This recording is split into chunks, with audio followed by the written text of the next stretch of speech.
Hey everyone. Today we're going to unpack one of the most powerful and honestly misunderstood phrases in American history, Black Power. So, what did it really mean? Where did it even come from? And what kind of legacy did it leave behind? Let's get into it.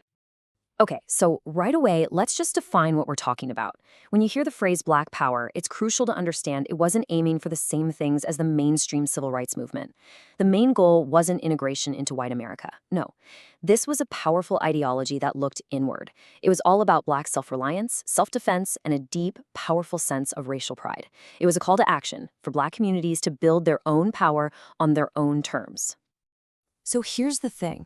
Even though the phrase Black Power really blew up in the mid-60s, the ideas behind it, man, they'd been simmering for decades. This didn't just come out of nowhere.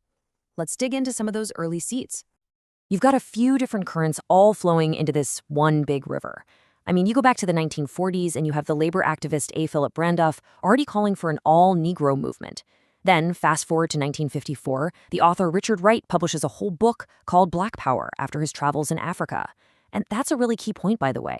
What was happening in Africa was a huge source of inspiration.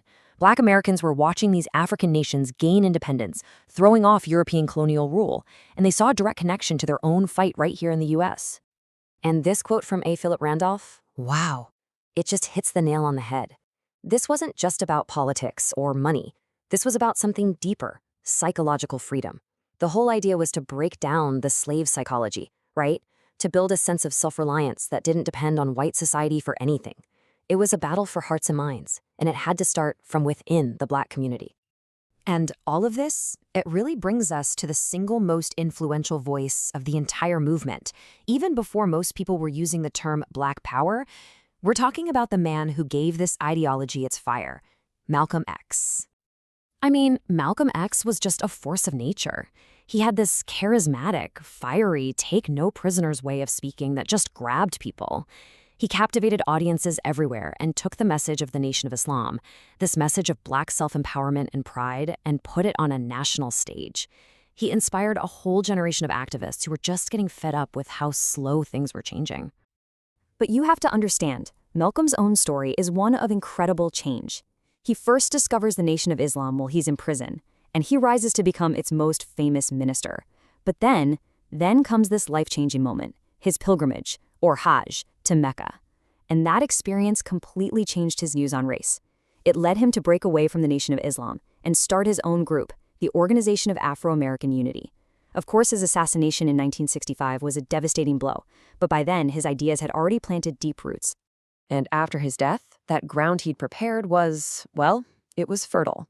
It gave rise to new, really visible, and much more militant organizations that were ready to pick up that torch and carry on his ideology. And then you get the moment the phrase becomes a national rallying cry. It's 1966, at a freedom rally down in Mississippi. Stokely Carmichael, who was with the Student Nonviolent Coordinating Committee, or SNCC, he gets up and shouts the words, Black Power. And that was a declaration. It signaled a real shift in the mood, a turn away from strict nonviolence towards something much more assertive, more militant. And later, that exact same year, this new mood found its ultimate expression. Over in Oakland, California, two men, Huey P. Newton and Bobby Seale, founded the Black Panther Party for self-defense. And they would become, without a doubt, the most iconic and the most controversial group of the entire Black Power era. So, what did the Panthers actually want? What were they fighting for? Well, if you look at their 10-point program, it went way beyond just voting rights. They were demanding huge, fundamental changes to society.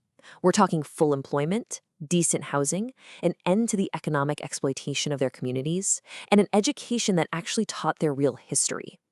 And maybe most importantly, they demanded an immediate, absolute end to police brutality. Now, to really get the Panthers, you have to understand that they had these two sides to them. It's crucial.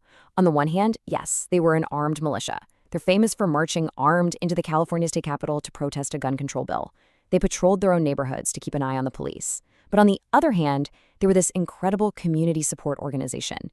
They started free breakfast programs for kids, they ran free medical clinics, all kinds of social programs. So they were protectors, but they were also providers.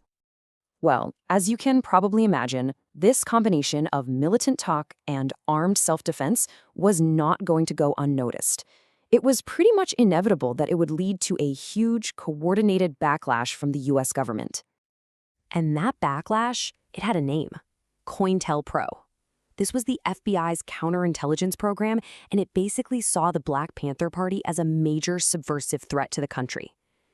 The FBI used all kinds of tactics. We're talking surveillance, infiltrating the party with informants, spreading lies and misinformation, all to disrupt, discredit, and basically neutralize the organization.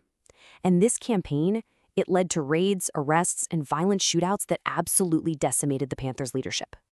Which leaves us with this big question, one that historians still argue about today. Was the Black Power movement just a more radical part of the civil rights movement? Or was it something else entirely? Maybe even a movement that stood in opposition to it? There is no simple answer here, but hopefully by understanding its roots, its key figures, and what it actually did, you have a better starting point for figuring it all out.